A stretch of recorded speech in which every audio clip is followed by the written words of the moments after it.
Salut mes amis youtubeurs, vous inquiétez pas, je suis mis torse nu parce qu'il fait un peu chaud et il a fait 33 degrés aujourd'hui. C'est pour ça que je suis comme ça là. Parce que j'en ai marre de cette chaleur.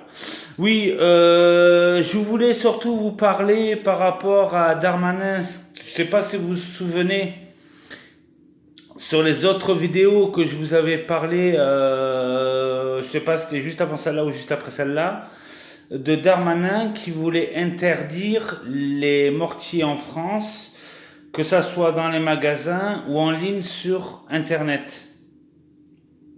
Voilà. Je voulais vous dire, voilà, c'est une solution comme une autre. Mais par contre, ce que je voulais vous dire à propos de ça, par rapport aux mortiers, que les jeunes achètent sur Internet ou dans des commerces spécialisés, normalement, avant, on avait le droit d'en utiliser en demandant la demande en préfecture ou en mairie. Avant de faire péter des feux de Bengale, comme ça, des feux d'artifice, les mortiers, on appelle ça, il faut le demander en préfecture ou en mairie. Voilà.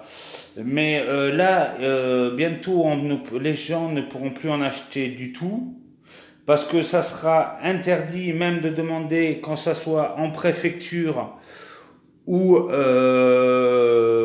la mairie. On ne pourra plus le faire aussi, même en demandant à la préfecture et à la mairie, parce que ça va être bientôt interdit à tous les civils.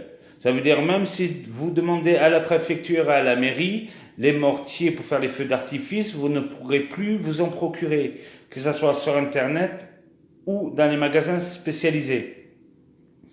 Voilà, ils ont décidé d'interdire les mortiers à la vente dans les commerces ou sur Internet, tout simplement parce que Darmanin a dit que ces mortiers servaient pour tirer contre les forces de l'ordre. Ça, j'en entends ça des vidéos comme ça, tout le monde en a vu sur YouTube. Voilà. Mais par contre, si ces mortiers deviennent interdits en France, voilà, ça c'est bien, mais par contre, en France, on compte 3 millions d'armes. Mais le truc que je crains, ou voilà, que je pense, que les jeunes, s'ils n'ont plus de mortier, vu qu'en France on compte, écoutez bien, hein, j'ai vu le reportage à la télé, ils ont dit qu'en France, il y avait 3 millions d'armes qui sont sur notre territoire de façon illégale. Quand je dis des armes, c'est pas des armes blanches, c'est pas des couteaux. Ce que je veux dire, que les délinquants ont des armes de guerre maintenant. Les moyens, la petite comme la moyenne délinquance, ils ont des armes de guerre.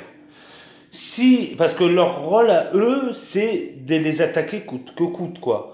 Bon, donc s'ils n'ont plus de mortier pour attaquer, vu qu'en France on compte 3 millions d'armes lourdes, mais le problème, ils risquent de s'en prendre aux autorités avec ces armes-là. Vous voyez?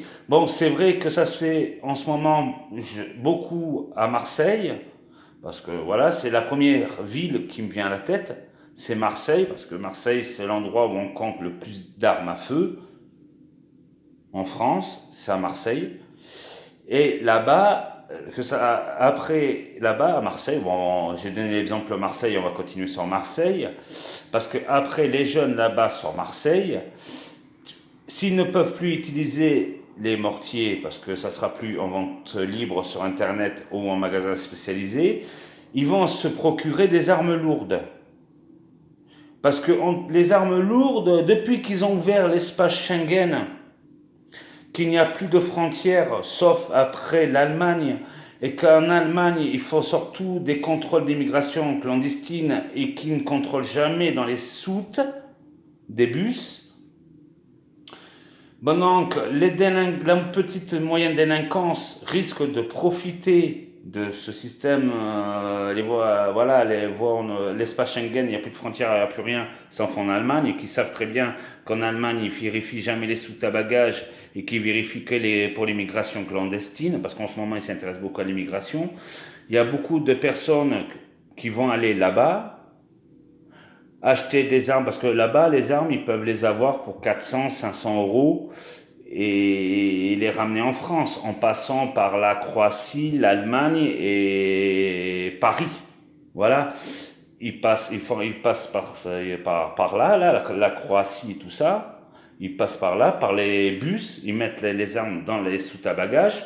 Et une fois qu'ils arrivent en Allemagne, bon, il y a peu de contrôle de soute à bagages parce qu'ils vérifient juste passeport et pièces d'identité, les papiers pour entrer dans l'Union européenne et tout ça. Une fois que les papiers sont vérifiés, tout le monde remonte dans le bus. Et après l'Allemagne, tout de suite après, c'est Paris. Tu vois, la Croatie, l'Allemagne et Paris.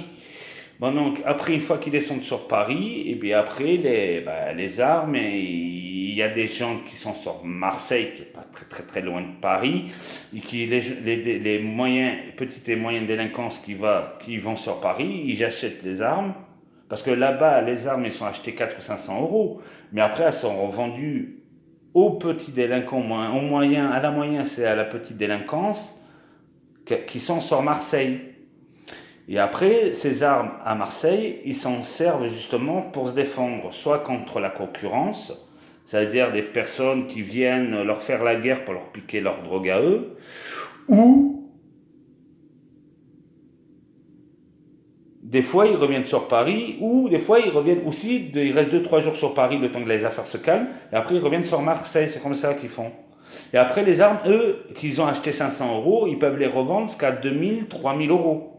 Ça veut dire à 3000 euros, ils se font 2500 euros pièce. Ça veut dire même avec 2 armes achetées là-bas, ils ont le temps de rentabiliser les armes et même le transport en bus. Bon, donc du coup, je vous dis ça parce qu'en fait, ils vont remplacer sûrement les petites et la moyenne délinquance, des tirs de mortier par des armes lourdes. Ce qui est déjà fait sur Marseille et ça risque d'être fait à Nice, à Lille et tout ça. Parce que à Lille et à Nice et tout ça, ils utilisent les mortiers contre les forces de l'ordre. S'ils n'ont plus de mortiers, forcément, ils utiliseront des armes. Comme à Marseille. Parce que eux, ils veulent, pour attaquer, s'ils n'ont pas les tirs de mortier, ils vont utiliser autre chose, forcément. Parce qu'ils ne pensent qu'à ça. Bon, donc, il n'y a rien qui peut les arrêter, quoi.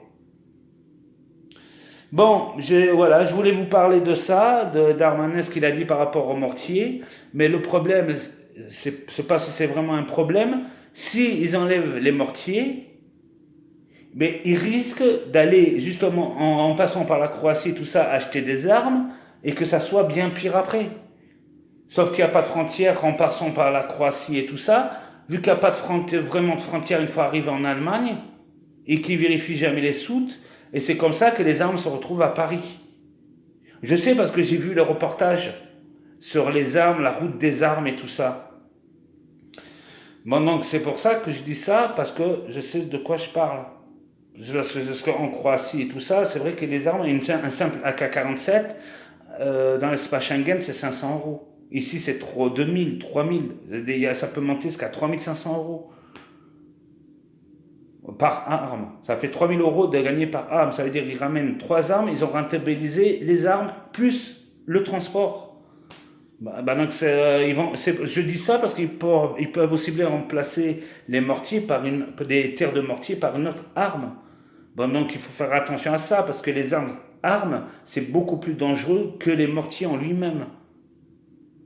C'est pour ça qu'il vaut mieux faire attention à ça. Bon, je vous laisse mes amis youtubeurs. Allez, bye.